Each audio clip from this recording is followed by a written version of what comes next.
Bismillahirrahmanirrahim. Assalamualaikum warahmatullahi wabarakatuh. Perkenalkan, nama saya Nada Atila dengan NIM 216500009. Di sini saya akan menjelaskan tentang mata kuliah mikrokontroler. Pengertian mikrokontroler adalah sebuah perangkat elektrik semikonduktor yang mengintegrasikan sejumlah fungsi ke dalam satu chip IC atau integrated circuit, dan dirancang untuk melakukan tugas atau operasi tertentu. Pada dasarnya, sebuah IC mikrokontroler terdiri dari satu atau lebih inti prosesor, CPU, memori RAM, dan ROM, serta perangkat input-output yang dapat diprogram karena sifatnya yang terintegrasi dan kemampuannya untuk dikustomisasi sesuai kebutuhan spesifik. Mikrokontroler sering digunakan dalam aplikasi sistem tertanam. Embedded System. Sistem tertanam atau embedded system adalah sistem komputer yang didesain untuk melakukan tugas tertentu dan biasanya terpasang pada perangkat elektronik, kendaraan, dan lain-lain. Sistem ini terdiri dari perangkat keras dan perangkat lunak. Perangkat keras dalam embedded system meliputi mikroprosesor atau mikrokontroler dengan penambahan memori eksternal dan komponen lainnya seperti sensor, keypad, LED, dan LCD.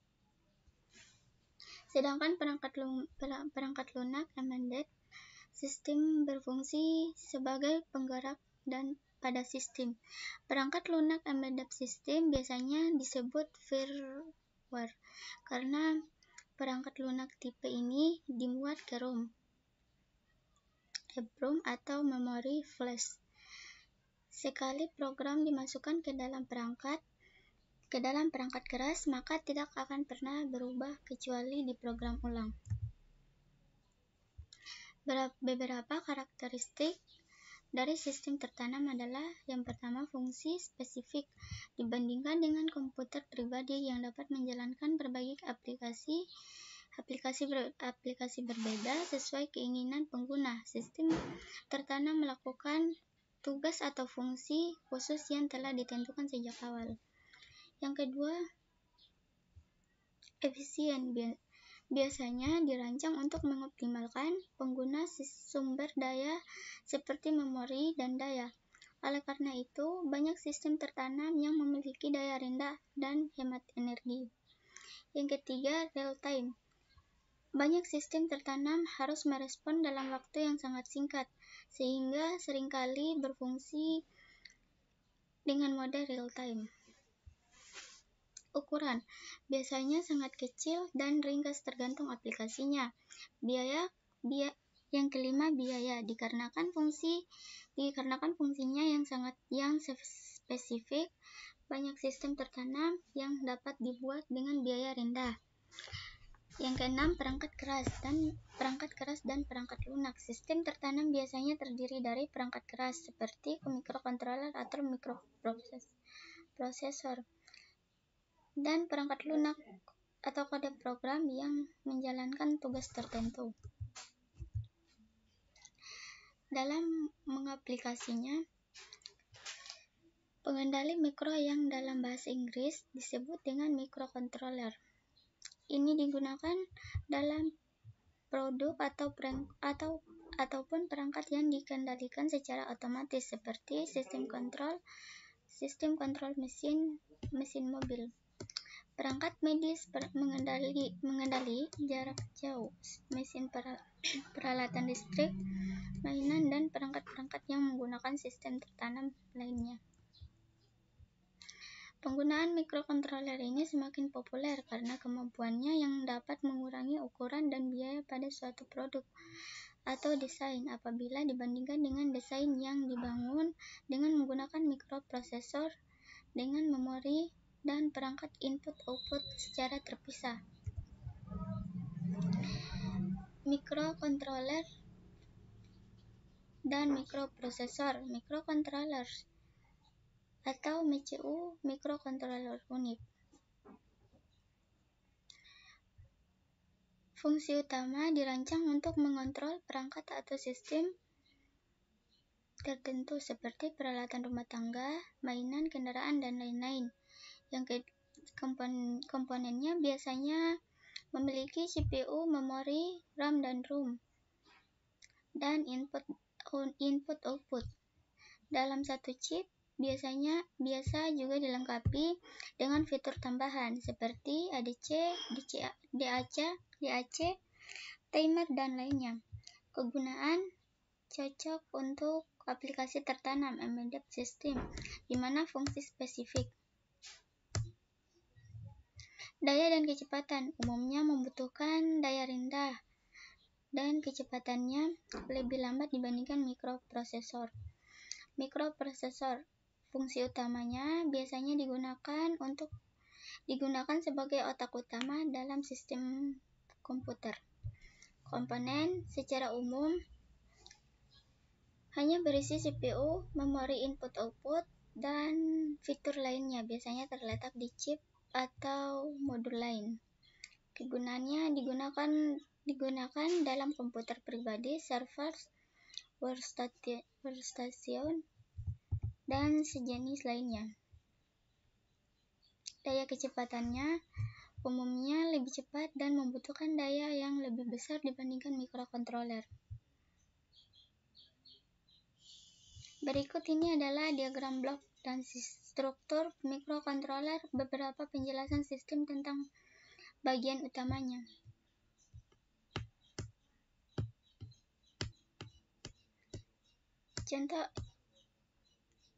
Contoh bentuk mikrokontroler. ROM dan ROM, memori, terus spesialis, foundation, blok, CPU, parallel input-output,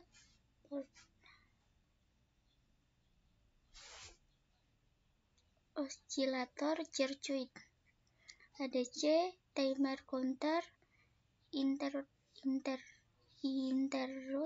control, DAC. Yang pertama, CPU. CPU adalah otak mikrokontroler.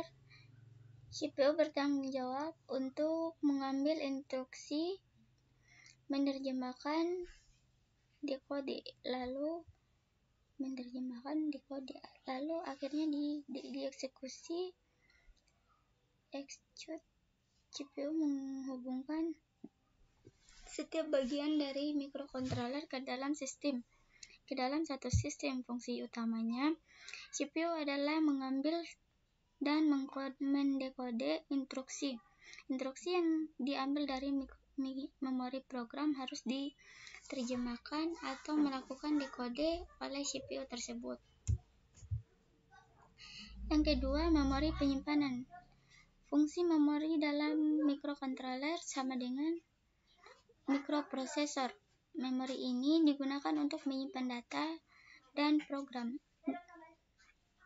Sebuah mikrokontroler biasanya memiliki sejumlah RAM dan ROM, EEPROM, dan lainnya, atau memori flash untuk menyimpan kode sumber program.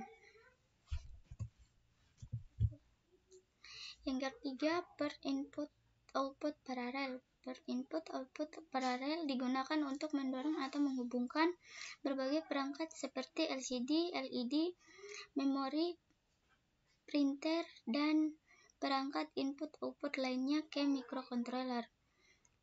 Port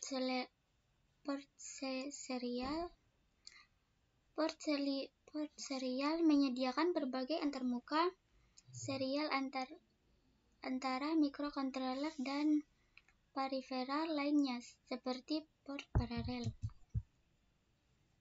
Yang kelima, pengatur waktu dan penghitung. Timer dan counter adalah salah satu fungsi yang sangat berguna dari mikrokontroler. Mikrokontroler mungkin memiliki lebih dari satu timer dan counter. Pengatur waktu timer dan penghitung counter menyediakan semua fungsi pengaturan waktu dan penghitungan dalam mikrokontroler. Fungsi utama yang dilakukan di bagian ini adalah fungsi jam, modulasi, pembangkitan pulsa, pengukuran frekuensi, osilasi, dan lain sebagainya. Bagian ini juga dapat digunakan untuk menghitung pulsa internal, eksternal. Yang keenam, analog to digital converter atau pengonversi analog digital atau ADC. Konverter ADC digunakan untuk mengubah sinyal analog ke bentuk digital. Sinyal input dalam konverter ini harus dalam bentuk analog, misalnya output dari sensor, sedangkan outputnya dalam bentuk digital. Output digital dapat digunakan untuk berbagai aplikasi digital seperti layar digital pada perangkat pengukuran. Yang ketujuh, digital to analog converter atau pengonversi digital ke analog DAC. DAC melakukan operasi pembalikan konversi ADC. DAC mengubah sinyal digital menjadi format analog. Ini biasanya digunakan untuk mengendalikan perangkat analog seperti motor DC dan lain sebagainya. Kontrol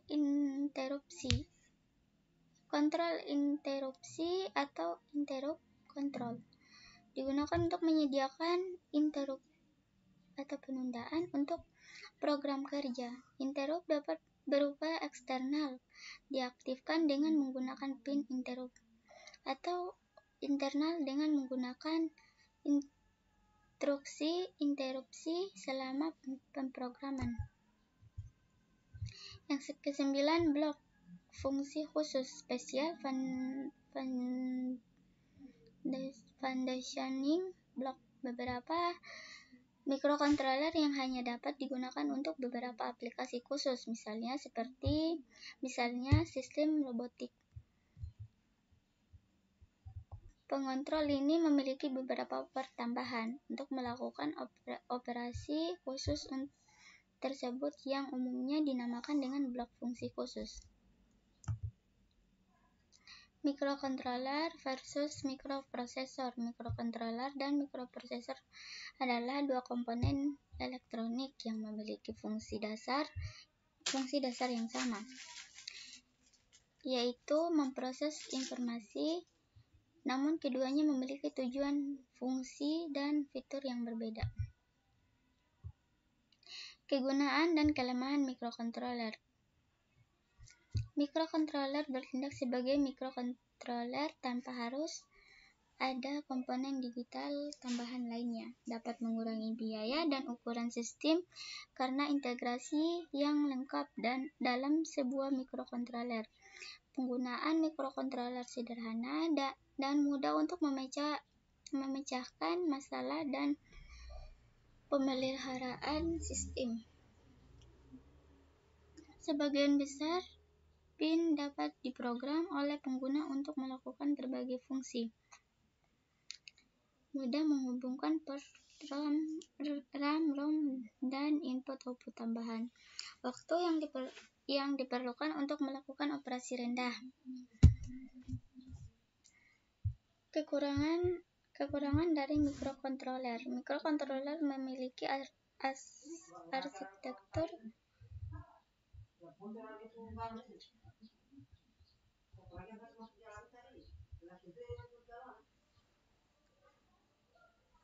yang lebih kompleks daripada mikroprosesor.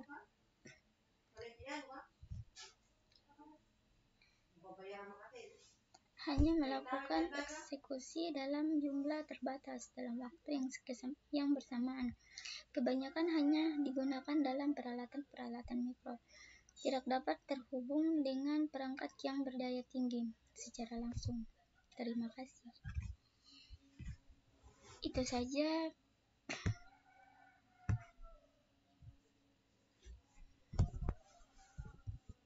Itu saja secara singkat tentang mata kuliah mikrokontroler. Saya ucapkan wabillahi taufiq wal hidayah. Wassalamualaikum warahmatullahi wabarakatuh.